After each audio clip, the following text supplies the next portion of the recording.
She's back. And so are we. Hi, Christy. Welcome to another episode of the Pointerized podcast. We are going to talk about all things money and arts today. So we're going to do a little quickie today. And as in, let's really look into the pay structure in arts organizations. And since you and I have been part of the dance department for several years, we're going to take that as an example. I have done some research as of late and found that it was striking to me, and I don't understand. So I'm posing the question, and this is coming from a place of love. I'm not undermining anybody, but here's the thing. Why do dancers get paid the least out of the entire organization, while not working the hardest, however, having invested perhaps most of the time and money into their education, is consistently investing more and more and more into staying prepared to be the performer?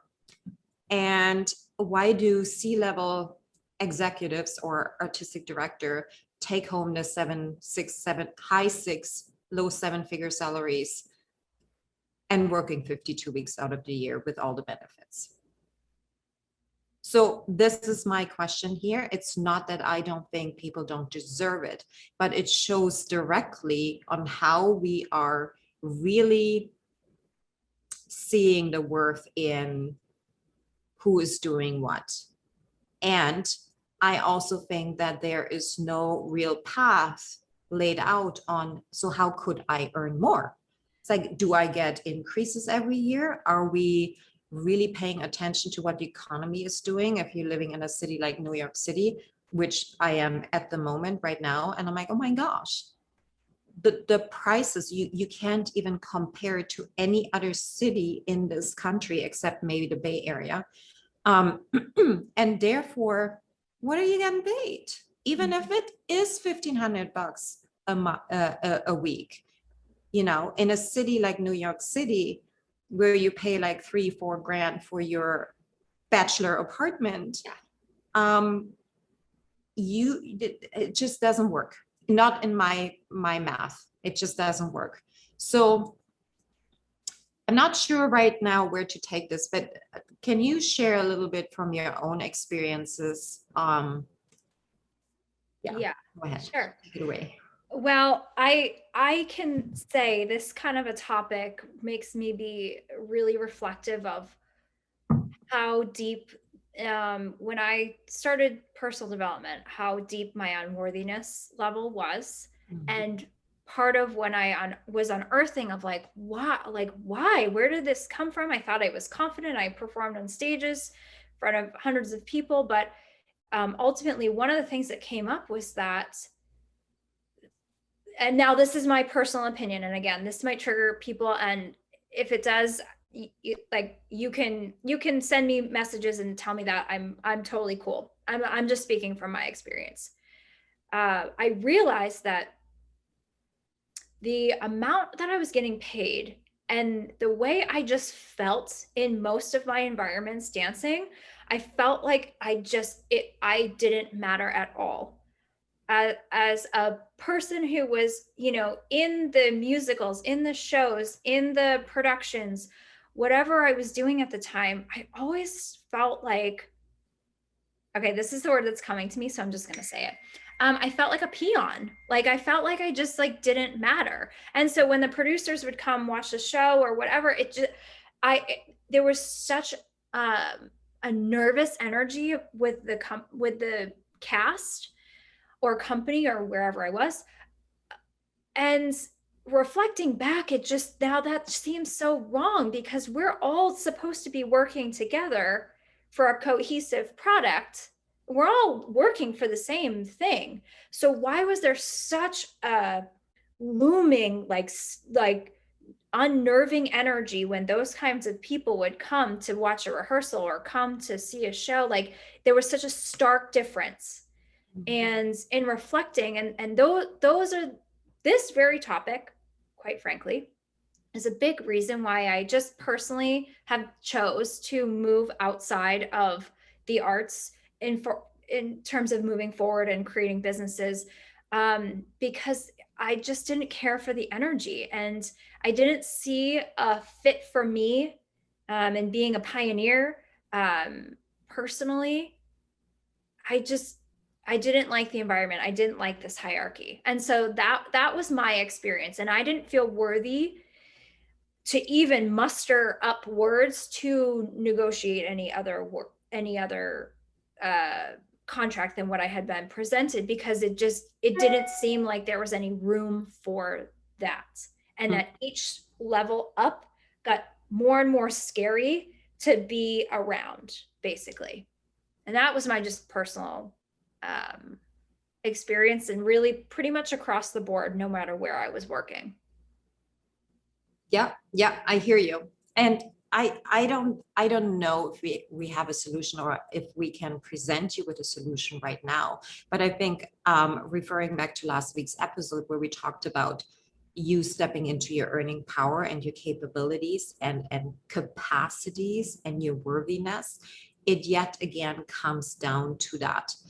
Artists keep chasing the contracts. Artists keep chasing the validation and worthiness in order to get paid, right? And with that comes this lack mentality and energy that just keeps reproducing over and over from generation to generation, and understanding that it doesn't have to be that way. When we're talking about the hierarchy in companies, every company has a hierarchy. Every company is set up as a pyramid, right? Like you have your top C-level, and the owners, CEOs, CFOs, whatever. And then you have the people that are doing everything to complete the vision. They're the doers, okay?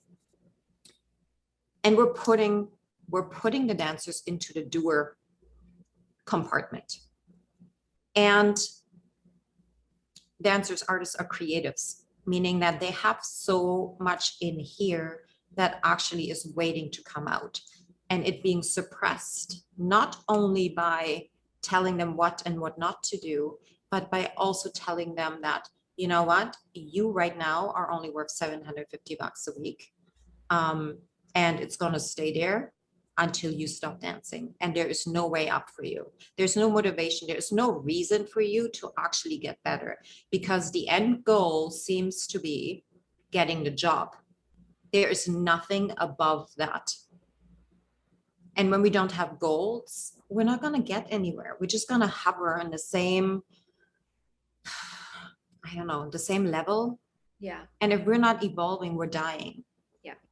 And an artist that is not creative, an artist that is not evolving, in my opinion, is not an artist anymore. Mm-hmm. So outside of your comfort zone, it is right now, stop playing the game because it has been played for so many decades. Yes, your company structure may be set out this way, and it's not the right thing. So I would start asking questions, even if you start a conversation with your peers, even if we start with finding more comfortability and actually talking about money and earning and hierarchy and, hey, what other ways are there in this company for me to earn some money? Mm-hmm. You know, and coming from a place of love and not from a place of, oh, she wants to get ahead, or look at her, she's schmoozing with the director. All this comparison and judgment and fear of being less than is so low on the energy totem pole that I am not surprised. I mean, it makes so much sense that why there's so much suffering. Yeah. Yeah. And something you said too triggered another thing to drop in. The validation. In my opinion, and again, what I took in for myself, the validation and the recognition were part of my payment.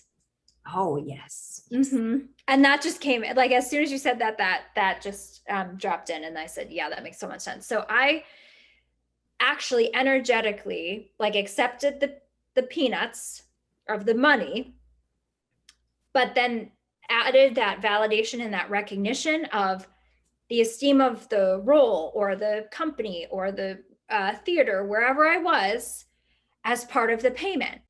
And so that's what kept me moving, was I was never really, no, not really. I was never concerned with the pay, because I always said, I'll make it work no matter what I get offered.